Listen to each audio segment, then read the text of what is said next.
And now, it's time for another Dice Tower review with Tom Vasel. Hey folks, I'm Tom Vasel. Today we're taking a look at Triora. Triora is a game in which you are a witch. Burn her!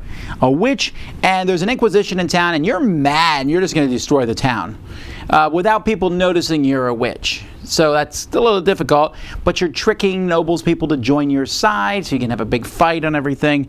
It's a worker placement style game where you got to get potions together to do multiple actions. Here's how it plays.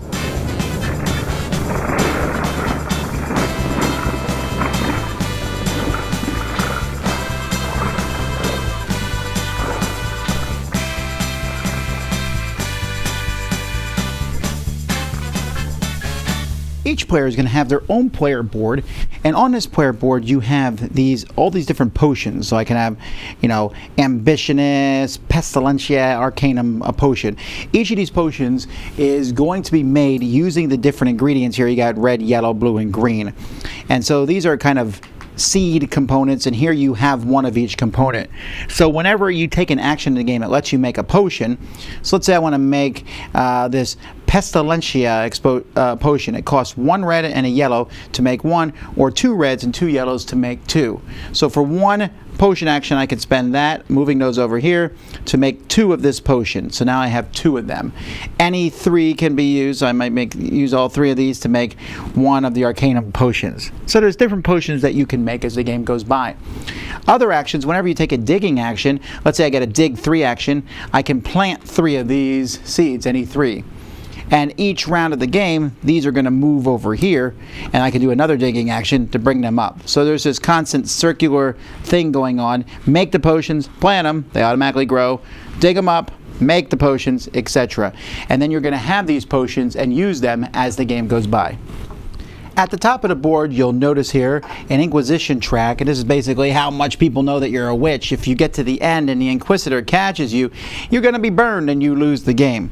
But this track is going to be used at the beginning of every round as players basically pick their turn order, and so they'll be able to pick one of these spots here. Some of them move you up or down the Inquisition track, some give you money, and some let you dig, like I just showed you how that works. And so players are going to take turns placing these here, getting the bonuses and or penalties, and that also determines turn order for the round. On a player's turn, and each player each round is going to have 2 turns, they're going to be placing either their witch or their familiar the first time, and then after that you're just going to pick it up and move it to a different spot. Your familiars that the players have, and each player has a different familiar, but they're all the same thing. A familiar can only go to a spot nobody else has had. You then can take the action of that spot. A witch can go anywhere, even where somebody else is, and they also get a bonus. Many of the spots on the board require potions. So for example, this spot here requires an invocation potion, so you would spend that potion and then you would take the action here, which gives you 4 money, 2 points, but it also moves you up 3 on the Inquisition track. If you put your witch there, you get an extra coin, and in fact, if your witch is there and someone else places there, you'll get your bonus again. Also, when you go here, you have a chance to put a token here. You're kind of destroying that area, and at the end of the game you're going to get bonus points if you have the most tokens at any particular area. Whenever you move your witch to a new location, you can always put together 1 potion, but here's another place where you can get together potions and use money as wild resources. Over here's a spot where you can get people to get the different townspeople, and I guess you're corrupting them to your wicked ways. You will need to spend a certain number of potions that's shown on the bottom of those cards, and then they're going to give you like a benefit every round. So if I have this person here, I'll go down 2 on the Inquisition track every round, and at the end of the game, each of these people, some of them will give you straight up points, and others will give you basically they count towards your control of these main buildings, because again, having control of those buildings is going to score you points. In this center spot, when you go here, you can spend potions to move this marker around, and every spot you move it on, you get points, you can dig up things, make potions, get money, etc. Most of these spots are going to do variations on those. The biggest difference is here, this spot in the middle, each person can only do these, each of these spots can only be done once. When you go there, you spend a potion, and then you decide, if you're going to do a love potion or a curse potion. This one, the curse potion, gives you way more points, but also moves you much farther up the Inquisition track. The game is going to end when 3 of these buildings are completely destroyed, when they have these tokens on them from the different players, and it's completely full, then it's destroyed, or when one person is caught by the Inquisitor and burned. See, every turn between players' workers, these 2 people are moving around the board. The Inquisitor moves towards the Witch, who's the highest on the Inquisition track, and every time they hit a Witch or Familiar, they're going to cause you to move up on those tracks. And then this person's going around, and they will also move you up, but they'll also give you a benefit. They move towards the Witch, who's the lowest on the Inquisitor track. So they're both moving around, and if this person ever catches you and you're at 32, then you lose the game, and the game ends there too. Players will be scoring as the game goes by, of course, but there's some endgame scoring. Some pretty major points are lost depending on your position on the Inquisitor track. So, for example, whoever is the highest on the Inquisitor track is going to lose 24 points. You will also get points for if you control the different areas, like I said. You'll get points for these tokens here, however many of these that you've done, and then different people that you have gotten over the course of the game. Whoever has the most points is the winner. So I like the recessed boards for this, putting the potions in them, moving them around. That works okay. And moving these around here, at first it was a little confusing on how it worked, but it's a good way to keep track of these. So at most you can have 3 of any ingredients, but this track, once you understand how it works. The potions themselves I guess because they're dark, it's not so easy to remember. You remember, I've got a place I need to spend that potion. That's the red potion, of course. Wait, that's not the red potion. Oh, it's this one. It's not that easy to remember what they are. The whole game is symbology based, right? The symbology is not too bad. The coins are okay. They're, some tokens. We got some zombie tokens here. There's a spot you can get zombie tokens, and you just use these in place of potions. I do like the familiars, the little wooden familiars. They look different and neat. And using the wooden pieces are fine.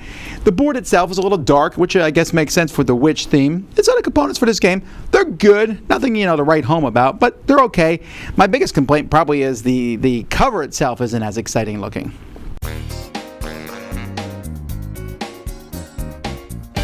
So when you learn the game, it's going to take you a bit to kind of get into the game and how this game kind of goes in a circular motion, and you do this. First you have your potions, and you're moving them in a circle. Reminds me a bit of Terra Mystica's magic. But this constant, all right, spend them, dig them, they grow every round, they move over, then dig them up again, and then use them and go around. And then what potions do you want? Some of the potions are really good at recruiting people. Some of the potions are good to go to different locations. Should you go get the zombie part so you can skip the potions, And meanwhile, the best actions on the board always increase you on that Inquisition thing, and you got to be careful that you don't run all the way to the end. The game actually has a rule in which nobody can ever... It has an alternate rule in which basically you cannot go to a place that will let the Inquisitor catch you and make you lose. Like in chess, you can't move into check. You can't be defeated. And so you probably should play with that. The game should end when 3 of the buildings are destroyed, because I don't know that there's ever a place where you couldn't put your witch where you couldn't be caught. However, those negative points at the end of the game for being high on that Inquisition track are extremely huge. So this is a worker placement game. That's a category I like. I find this one to be okay. The witch theme, whatever. That's not the problem. The potions themselves and manipulating the seeds to potions, I like that. It's the board itself. It just doesn't seem that interesting. Since your familiar can only go to an empty spot, there's often only a few spots to put them. There's like a forest that you can always go to because there's a lot of open spots there. You're also safe from the Inquisitor in the forest, but it's also kind of a weak spot. It lets you dig up a few things. So often your choices are limited with those, and then there's some really good spots, those ones I showed you where you can score a lot of points by casting a curse or a blessing. Those are pretty powerful, and they can almost swing the game alone with those. The area control is there, but it feels kind of like a slow area control. And in short, there's not a whole lot that this game does that's different than other games or makes it stand out. It's like a solidly middle-of-the-road, slightly mediocre game. The theme is there, and we laugh about the theme. Like every time you get Inquisitor points, like, oh, that's right, I forgot to take off my witch hat when I went outside, and people saw me. Or you can kind of get into that, but it's what I call a worker... And it's a worker placement game. You just can't go to the same place twice. There's paths all over the board, but they're really just there for the Inquisitor and the other person running around. the rules are written okay, right? I had to kind of figure things out at a few points during the game. Overall, I don't know. What do I like? I like the turn order thing at the beginning, picking your turn order. That's neat, getting benefits or not. I like that one spot where you can spend potions and move the token around the middle and get multiple things. I like the idea of making the potions. Those are the good things. Getting the people, tiny bonus. The area control, I like area control, but this one just felt slow and boring. And it just felt limiting where the spots you could go all the time. So those negatives and positives kind of outweigh each other. Would I play it? Sure, why not? But at the same time, there's a whole lot of other worker placement games that I get more excited about. But maybe you want to play one that's certainly themed about the Inquisition and witches, in which case you'll really like Triora. I'm Tom Vasel. We'll see you next time. Dice Tower Judgment? It's okay.